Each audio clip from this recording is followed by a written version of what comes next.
Welcome to Holding the Line, a podcast about cops, courts, and crime. I'm LELDF President Jason Johnson, joined by Sean Kennedy, our Director of Policy. Sean, this week, really cool interview, which I'd been hoping to do for a while. We couldn't do it for obvious reasons in May because Police Week is in May, but we had Bill Alexander, who is the Chief Executive Officer of the National Law Enforcement Memorial Fund, which little known fact comprises not only the police memorial in DC, the National Police Memorial in DC, but also the police museum. And there's so much that they're doing there at the National Law Enforcement Memorial Fund that I think a lot of people don't know about. Some of us in law enforcement are a little down on the direction that policing is going, and there's lots of headwinds and challenges, and there's difficulty recruiting cops, and some people are concerned about reducing standards for hiring to fill the gap. But Bill's pretty optimistic, and he's not the first person that I've talked to that is. And what I've heard from several people who are in a position to know is that a lot of these younger cops are really high quality, despite what it may appear from the outside, really high quality people, and are doing a great job. Yeah, I mean, what Bill said, and obviously the work that his museum does and what they do for honoring the memory of fallen officers and just the profession in general and doing that is really important. But what he's saying from the inside, he deals with a lot of police officers, retired, one's looking to get out and one's coming in, and, he's got his finger on the pulse. I think there's been a sea change. I think after Floyd and some of the defund and abolish the police movement, there was a real dire feeling about attrition. We wrote about it, we worked on it, and what was happening and the standards being lowered. But nothing is permanent, and I think Bill maybe see some tea leaves coming that we're going to have another generation of great quality law enforcement officers. And that's good news. The profession needs to be refreshed, and Bill's optimism is area for hope. Bill's, I think, an optimist by nature, but I mean, he supports what he said with real interactions that he's had. And it's not the first, as I said, it's not the first time I've heard that. This sense of optimism about these young people are approaching the job in a different way. And that's normal. Policing has changed. It always changes. And so, maybe, Bill talked me off the ledge a little bit, because I have tremendous confidence in what Bill says. He's a very, very thoughtful guy. It's, I think, an interesting interview. It shows you a look behind the scenes of what's happened at the Memorial Fund that I think most people involved in any way in law enforcement would want to know. So check out our interview with Bill Alexander.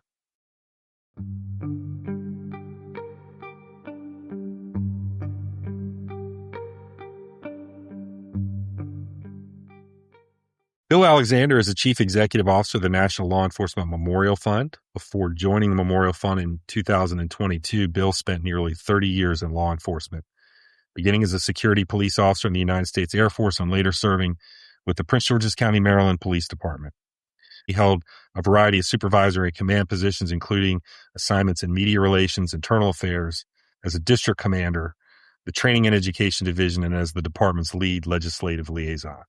He holds bachelor's and master's degrees from the Johns Hopkins University. Today, he leads the Memorial Fund in its mission to honor the fallen, tell the story of American law enforcement, and make it safe for those who serve. And Bill, I've known Bill for 25 years, I think, roughly that. So welcome, Bill. Good to have you. Jason, thank you for having me. It's an absolute pleasure to join you this morning. You spent 30 years plus or minus in law enforcement before you joined the Memorial Fund in your current role. What drew you to the work of the Memorial Fund? Why was it such an attractive thing to be involved with it? Well, if I'm being fully transparent, I had a really good friend. I was approaching retirement, looking for a job out there, and a friend of mine texted me and said, "Hey, I just saw this job opening at the Memorial Fund. I think you'd be perfect for it." So I applied, convinced that I was not going to get the job because it would undoubtedly attract a number of really heavy hitters in the law enforcement field, taking care of, managing, being in charge of the memorial, specifically out of the Memorial Fund. And that friend was none other than Jason Johnson, the guy right here I'm talking to. I would not be here if not for you pinging me all those years ago. And poking me and saying this might be a good opportunity. But the reality is that, and I know I'm preaching to the choir, the memorial itself has been and really continues to be almost the cornerstone of law enforcement's connection to, emotional tether, to those men and women who have died in the line of duty and have gone already, in terms of service and sacrifice. And it's also the connection to the families and the friends and survivors and coworkers that those men and women have left behind. And of course, I'm absolutely convinced, that it is and really needs to be even more of a connection to the country, to the millions of citizens who are lucky enough to call this place home. Hopefully connecting with those citizens and reminding them that the memorial reminds all of us that there has been and continues to be a cost in terms of protecting and preserving our democracy. And that cost every single year is measured historically in hundreds of lives. Bill, I mean, I don't think anyone, I mean, you're like the perfect guy for this job. So I've known you for a long time. And just since you've been there, I mean, just when I go to, police week and attend memorial events, and everything is just so organized. And, you can tell that this is a deep, deep passion of yours. And everyone in the law enforcement community just is fortunate to have you in that role. But my follow-up question is, does your experience now in sort of law enforcement adjacent role like yours, and actually kind of like mine, we're not law enforcement officers anymore, but we're still advocates in various ways for the profession. Does your experience that you've had in the years that you've been there make you think differently about your time serving in law enforcement? Do you, like, the way I think about it is like, man, I feel like I could do it a lot better. If I was 25 again, knowing what I know now, I think I'd be a lot better at it. Yeah. I mean, I think that applies to so many aspects of people's lives. You grow and you get experience and you come to view the world perhaps in a different way.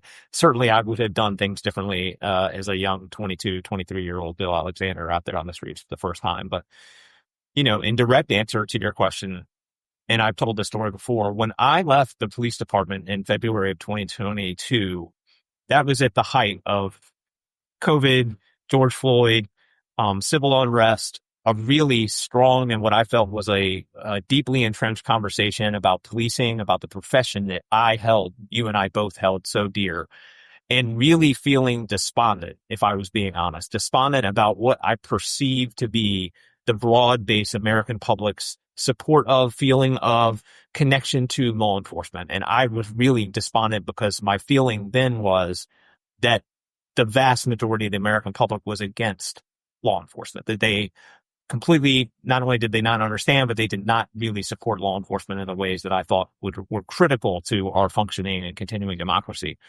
And I suspect, like you, I don't want to put words in your mouth, but having been here for now 5 years, it's so clear to me now how completely wrong I was.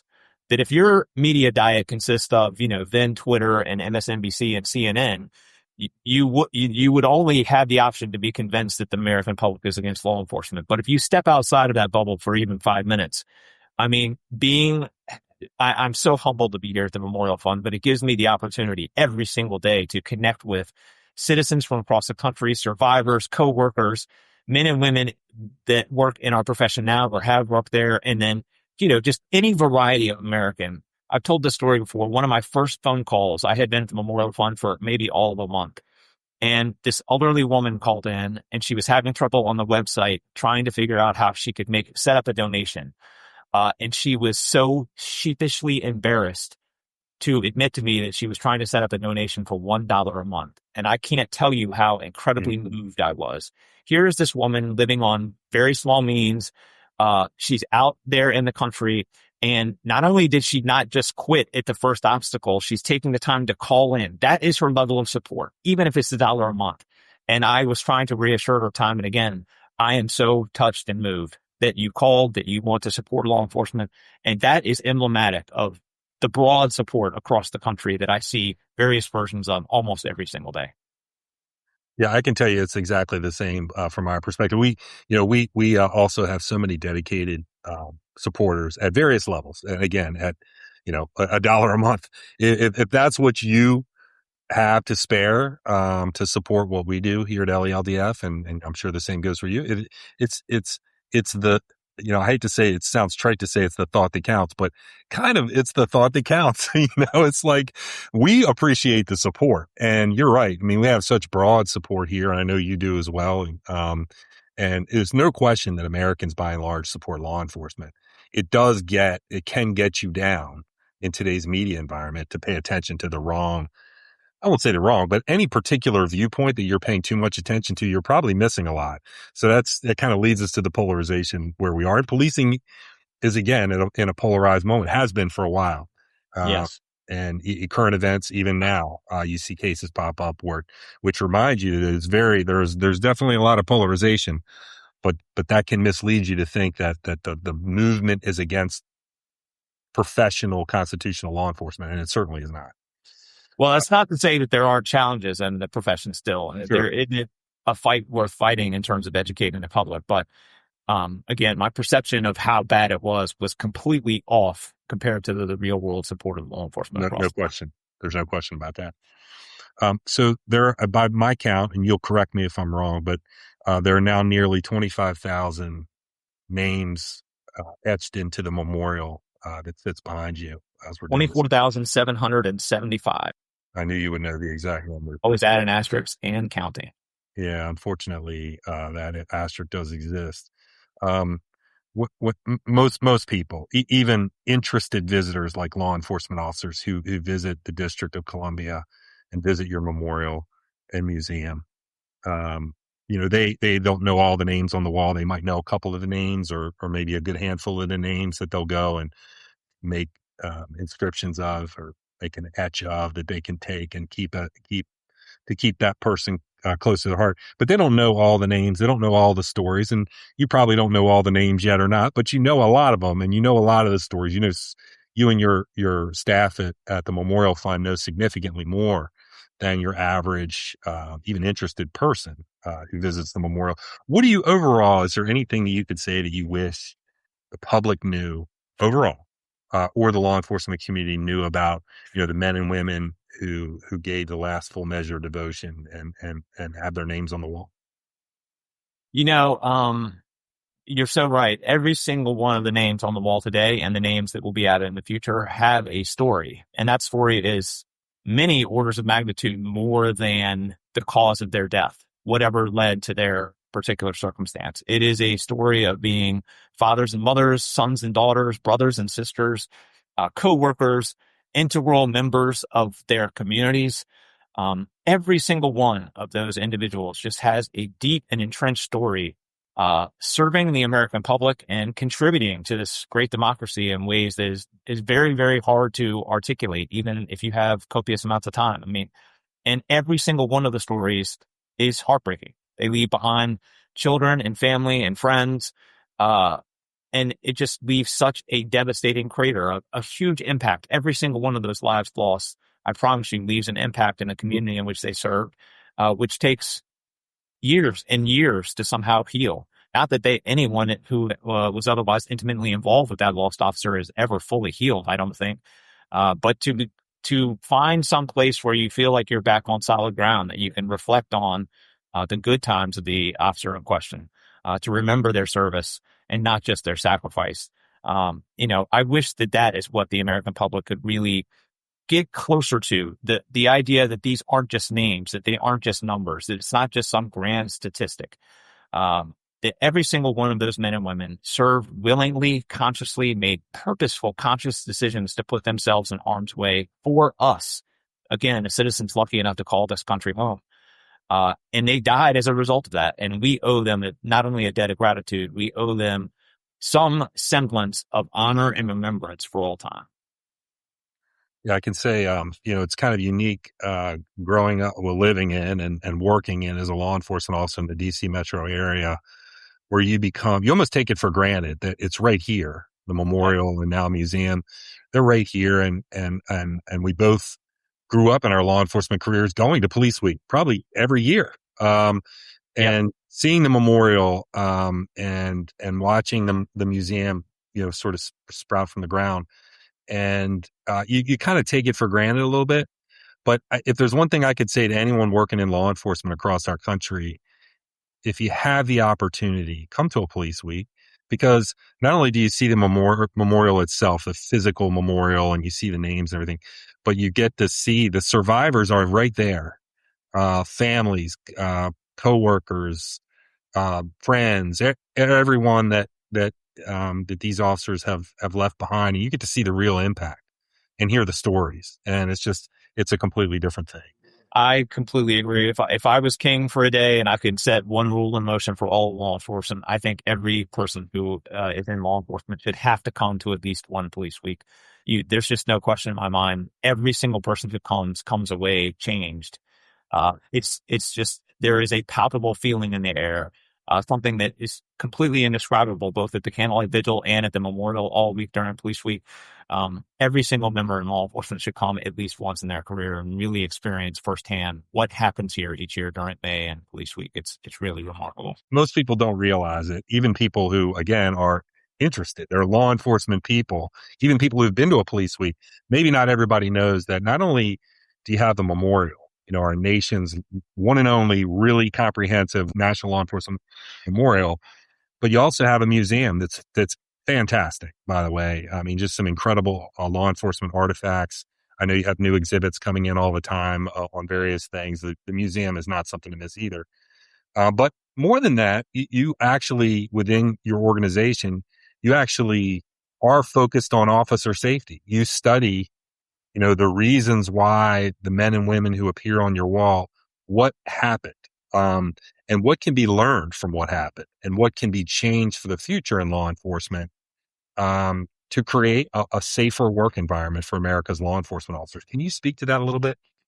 Sure. So you're absolutely right. The Memorial Fund encompasses 3 pillars, one of which is the memorial, of course, a picture of which serves as my backdrop here. One of which is the museum, where, much as you said, we try to tell the story of American law enforcement. And that third pillar is what we refer to as officer safety and wellness. It's where we try to focus on the data related to those 24,000 plus men and women who have died in the line of duty, constantly looking at, and particularly every single year as we add new names, how men and women in uniform face those tragic and fatal outcomes. And is there something in that data which we could otherwise parse out or learn to try to prevent such deaths in the future? And, I don't know that I can point to any particular individual across the country and go, absolutely, our fund saved that officer's life, unquestionably. But I'm convinced that our work in that area and the work of so many others, we are not alone in this arena. Think IACP, major cities chiefs, law enforcement organizations writ large are constantly thinking about, are we doing the right things for the right reasons? Is there a better way to do whatever it is we're doing? How can we keep our officers safe? And just as importantly, not only how do we keep our officers safe, how do we train our officers to keep themselves safe and the citizens that they are sworn to protect? It's not just one side of the coin. Everybody in the law enforcement profession is trying to use everything at their disposal to make it safer for everyone on both sides of the law enforcement equation. But certainly for us, we are really hyper-focused on how are officers dying, and is there something we, in partnership with all of those who are in law enforcement, can come up with something new, a training protocol, a program, some sort of foresight into the world of law enforcement that we can drop a seed there and water it over time and help prevent such deaths in the future. That is definitely part of our ongoing mission. I think it's so important because your organization is in what I would say a fairly unique position of keeping very close track on line of duty deaths and looking very carefully at all of them. And it puts you in a position to be able to draw conclusions and to really work with your, other partner organizations that are heavily invested in officer safety. You mentioned a couple of them, and really driving the message. And I think since my police career started and you and I started roughly the same time, I think there's definitely been more of an emphasis on motor vehicle safety, safe driving, and seatbelts, airbags, and other things, and just safe driving practices that were not, maybe in the past weren't as focused on in law enforcement training. I mean, being a good and effective professional driver has been a focus for a long time, but I think maybe there's some restraint now that in policy and some more awareness about, a lot of cops die in cars. We tend to think a lot about violent deaths in law enforcement. That was, in the times of that we were trained as police officers, it was definitely a focus, is how to prevent a violent death, how to use the right tactics, survival skills and tactics, and body armor and equipment and things to promote safety. Not quite as much around motor vehicle safety, and definitely not as much around, other forms of wellness like physical fitness, diet, and even more so diet. I mean, we definitely focus on physical fitness in our training, but diet, not as much, and stress reduction, not as much. And I think that's, some of the focus on that is really attributable to you and the Memorial Fund. Well, it's very kind. I don't want to take credit. There are so many people in the constellation of law enforcement related organizations that are really thinking about how can we make this safer. But it has been and continues to be one of our tentpole missions. We try to use that data as an impetus to come up with, again, those new programs, those best practices, and then proliferate them, try to push them out to the best we can across the country. Because much as I know, the vast majority of police departments, I mean, there's 18,000 plus police departments all across the country. Many of them are very, very small. I mean, they are struggling to answer their 911 calls, much less talk about, come up with that next best program, whether it's traffic safety or single officer active shooter response or whatever it is. So we try to use our voice, our brand, our leverage, our exposure across the law enforcement world to help push out what we think are innovative best programs and practices to try to save lives. Because so many departments across the country just do not have the resources to begin to even contemplate what the problem is, much less what the solution might be. If you can think of one thing that you think the American public doesn't quite understand about its law enforcement officers, maybe one thing, if they really knew this about the cops that serve them, they might see them a lot differently.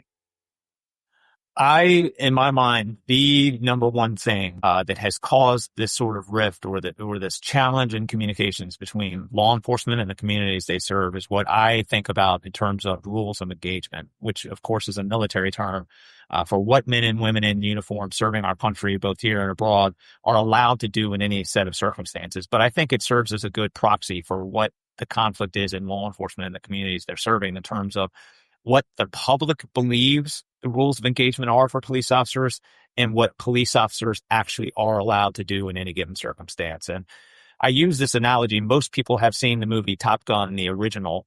The movie starts out and Tom Cruise and his flying mate are being chased and sort of swarmed by some opposing enemy fighters. And the enemy fighters are actually locking on to their aircraft and they are asking for permission to fire. And the guy back at the home aircraft carrier keeps saying, you cannot fire until you are fired upon. Now, that is a very gross analogy.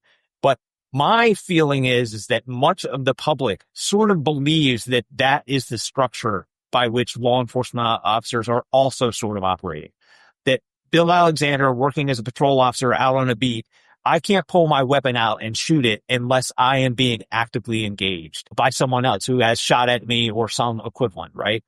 And I think that continues to be the very real challenge in terms of law enforcement communicating to the communities that they're serving about what they are doing and why there continues to be this continual churn of conflict and controversy about what police officers do, because that, of course, as I know you know, is not even close to what police officers are allowed to do and what they are trained to do. The reality, police officers, you don't have to be shot first to respond with your firearm. You don't have to be stabbed first before you are allowed to use force to try to prevent someone from hurting you or hurting someone else. The reality is that the law allows, and I think appropriately allows, a police officer to take action before he or she is actually suffering a fatal wound.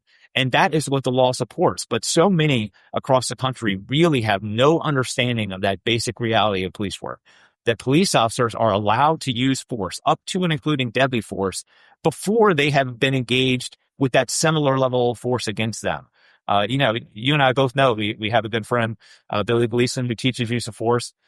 Police officers are allowed to go one step above the force that is being used against them. And so many of the misperceptions, the miscalculations, or the miscommunications between media and communities and law enforcement, I think hinges on this single fact that most people in the country don't really know when, how, why a police officer is allowed to use force, protecting themselves and protecting other community members.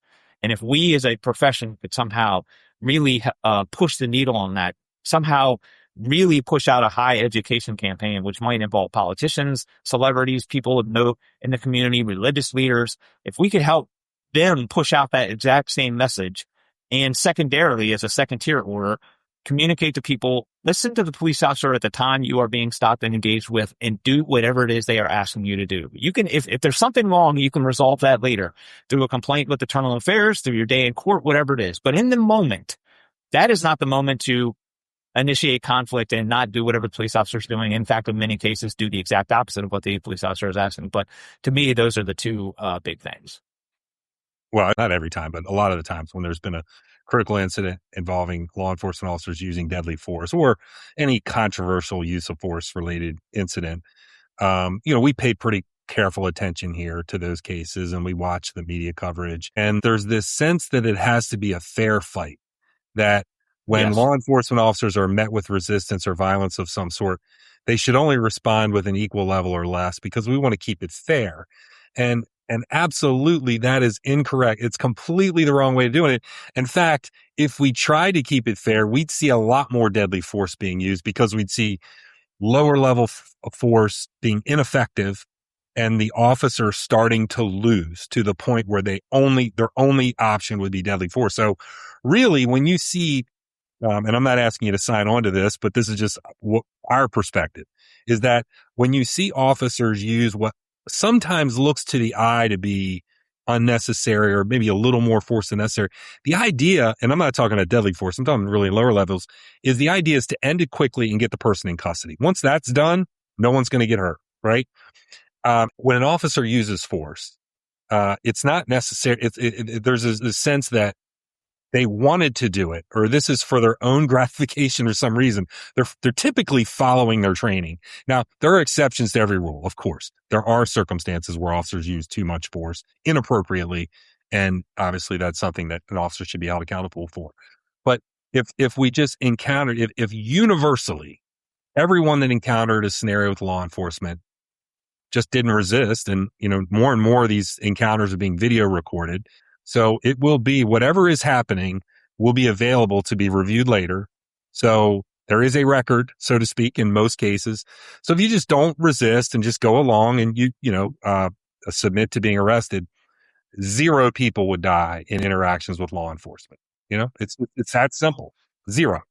And that, unfortunately, even proposing that isn't always met with agreement that, the police aren't the ultimate authority. Well, that is correct. Police are not the ultimate authority. They're a piece of the system. That's correct. But again, more and more, if we can document what the police are doing, and we do now pretty universally with body-worn cameras, we're huge advocates for body-worn cameras. And we're on the record for that. And that's one of the reasons is there is a record of what is happening. And if we just don't resist and allow the system to deal with it later, no one will even get hurt in interactions with law enforcement. I absolutely agree. And, for some part of the public, there's this perception that officers want to use force, that they show up for their shift and they're like, I can't wait to go, beat up Jim Job, whatever. Of course, you and I know that actually the exact opposite is true. And that's actually one of the areas that we look at. I am relatively convinced right now that police officers, certainly over the last 5 years and continuing through to today, are looking for reasons not to use force, and they are putting themselves at much greater risk by virtue of not wanting to use force.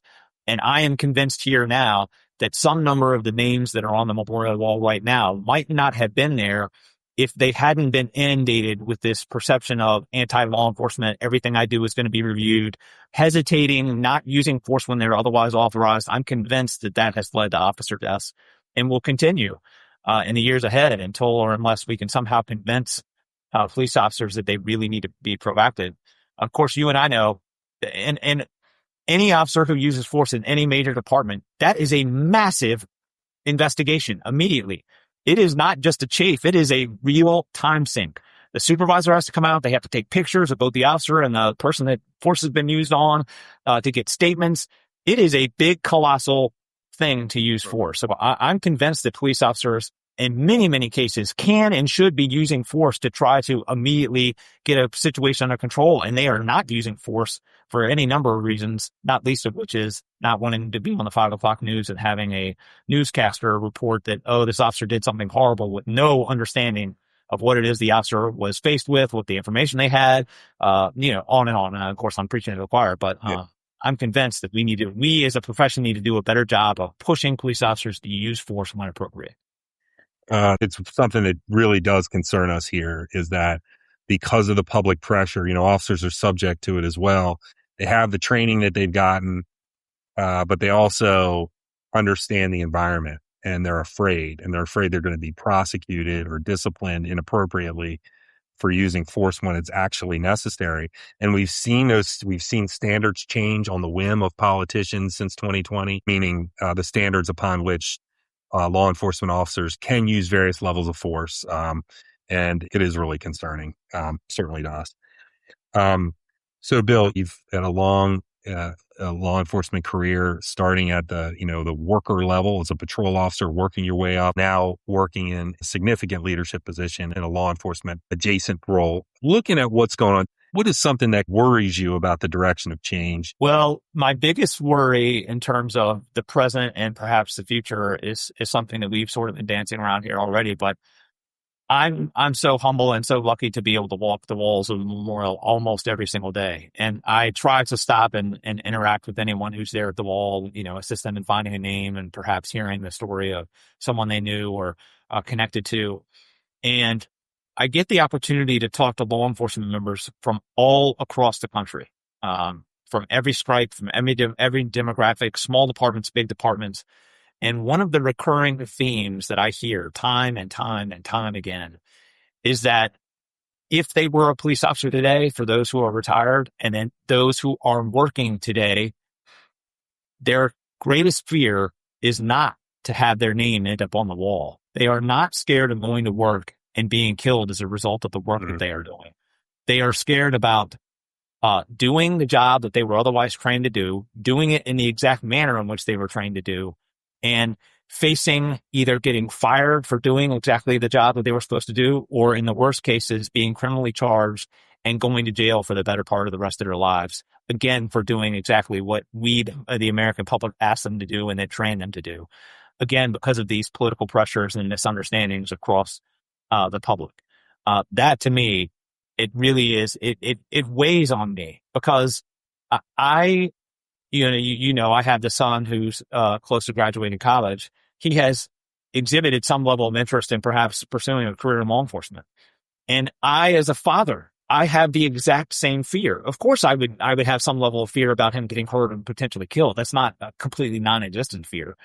But the more prevalent fear would be, could he survive an interaction that's on someone's 30-second cell phone with no context, with no understanding, with media broadcasters and institutions who like to sensationalize and completely misinterpret what is actually going on in any interaction?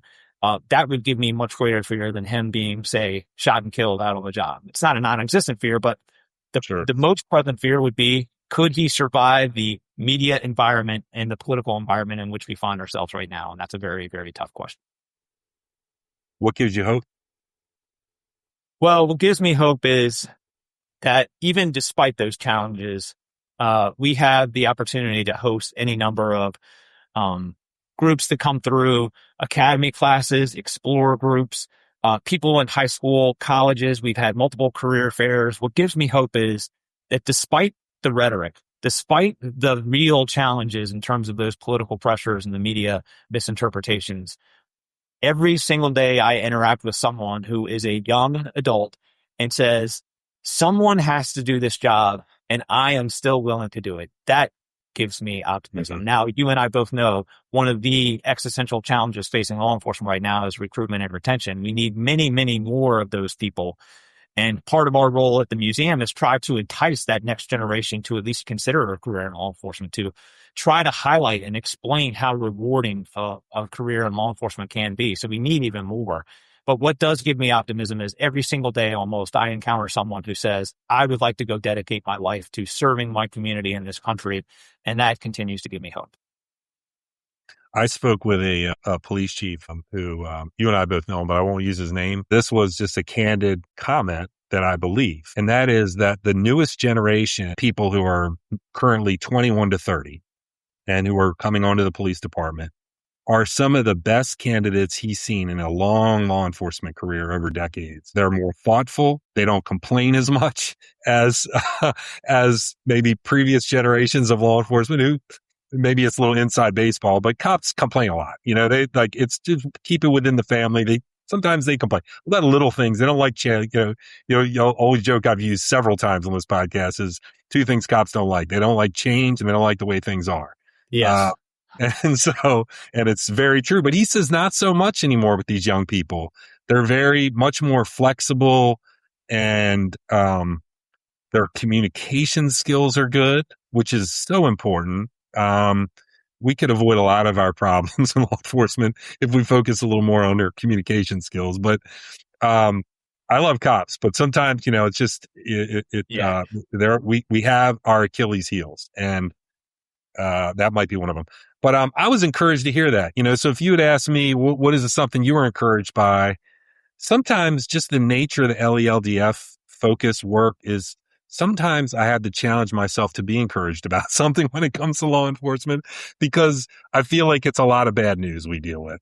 We deal with sort of the part of the business where there's not always a lot to celebrate, unfortunately. But there is a reason for hope and optimism. For the future of the young people entering the law enforcement profession, that they'll value it. I guess one of my concerns is the young people going into policing, do they really want the job or was it just a job? Will they value it the way that we did? I'm not there standing in roll call rooms talking to these young people anymore. So I don't really know. So to hear that from a chief who does know, that is encouraging. So, let's hope the future's bright.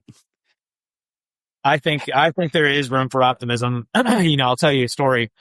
The United States Park Police and the U.S. Marshal Service just held a brief ceremony at the museum about 2 weeks ago. There were probably close to 75 men and women from all across the country who volunteered and came to Washington, D.C. to help backstop and bolster the manpower numbers here in Washington, D.C. over Freedom 250 and the entire celebration of July 4th.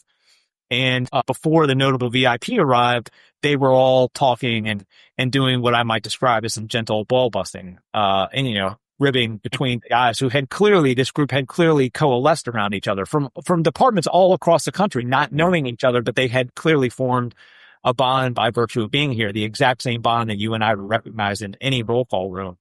And before the notable VIP came, I remember standing up there and saying, I'm so appreciative of being able to stand here to sort of vicariously live through your interactions, that this really is like being in a roll call room. And I said to them, when you retire, you're not going to miss the accent of the school bus with the kids and the pouring down rain. You're not going to miss probably even sitting in a stadium and listening to VIPs give you some nominal speech, right? I said, but what I promise you will miss is the interactions which you are having right now. These interactions, I promise you will miss the light jokes, the kidding around with each other, the being open and honest and transparent in a way that, in my experience, cops do so well when they are just surrounded by other cops. Those kinds of interactions. And just as an aside, one of these guys who was from West Texas is talking about Washington, D.C. This was his first time coming to Washington, D.C. And he was a young guy. And he said, if you had asked me a year ago or 5 years ago or 10 years ago, would I ever live in Washington, D.C.? And the answer would have been a flat, easy no. And he said, now that I've been here and experienced D.C., it is many times safer. It's way higher quality than whatever I had envisioned in my mind, in part due to media, whatever, but also because of the big push through the current administration's, the National Guard being out in DC. And it just gave me hope that one, these men and women volunteer to come from across the country willingly to help support the country. And two, clearly, at least some of them were open to having their minds changed on what just a year ago they would have thought in their mind was a fundamental issue, that they would never in a million years move to Washington, D.C. and bring their family here and live here, right? And so the fact that they are open to new ideas and new experiences and and willing to change their opinion if the facts on the ground change, that also gave me hope. Absolutely. That's great that you had that experience. By the time you retire from law enforcement, you're probably not going to miss the job, like responding to calls for service, handling various investigations. If you were a commander when you retired, you certainly aren't going to miss most aspects of being a police commander and the stresses and things you deal with there that aren't even fun. At least policing is actually can be fun, you Yeah. know. But you will 100%. You will miss the esprit de corps, the camaraderie that you referenced, and that is existent no matter where you are in the world in law enforcement. It exists. Bill Alexander, for anyone who wants to visit the museum, wants to come to DC for Police Memorial, wants to learn more about your organization, National Law Enforcement Officers Memorial Fund, where should they go to learn more? The best way is to go to our website, which is nleomf.org. That stands for National Law Enforcement Officers Memorial Fund. So nleomf.org. And you can learn all about the memorial, the museum, and our officer safety and wellness efforts. There's lots of resources there. Of course, you can also find us on the major social media platform. We have an Instagram and X account and things like that. But the easiest way is to go to the website. Of course, if anyone out there otherwise would like to support what they might view as a charitable cause, we are a nonprofit and we have existed since our very first day entirely on generous donations from those across the country who find value in what it is we're doing in terms of honoring our heroes and trying to tell their stories. And before you go, just selfishly and personally, I want to say to you and all of the team at LELDF, there's a quote on the southwest corner of the memorial. There's 4 major quotes, but the one that has most resonated with me is the southwest corner from then President Bush, who was at the unveiling of the memorial in 1991. And it says, "Carved on these walls is the story of America, of a continuing quest to preserve both democracy and decency, and to protect a national treasure that we call the American dream." And I tell people when they come here that literally, I believe that. They carved on the walls of our memorial, the picture right behind me, is the story of America, written out in the names of the men and women who gave everything in service to us. But I'm deeply cognizant that there's more to the story than just the men and women who have died in the line of duty. It's the story of our profession. And importantly, you and your organization are playing a very critical, in my view, role in helping to defend that story, to defend the men and women who go out there selflessly, purposely make conscious decisions to put themselves in harm's way day after day after day, often without thanks, often without recognition. They find themselves in the worst circumstances of humanity and then are judged from afar in an air-conditioned room as someone watches a video frame by frame and tries to dissect that person and demonize them in ways that I think you and I both think are unfair. And I'm so grateful that there is an organization like yours willing and able to step up and help defend those in our profession who did the right things for the right reasons.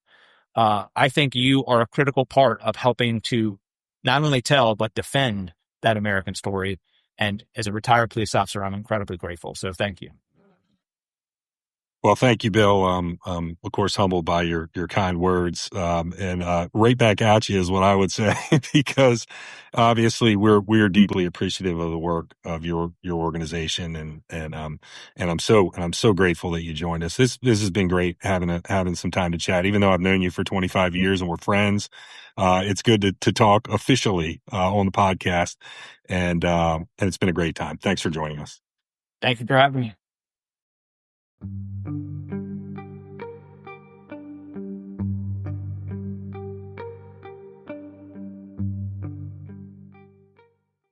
Thank you for listening to our interview with Bill Alexander of the National Law Enforcement Memorial Fund. This was a really great interview. And if you want to catch up on all the other episodes, please check us out on your podcast app, Spotify, Apple, and give us a 5-star review. Until next time, this is Holding the Line, a podcast about cops, courts, and crime.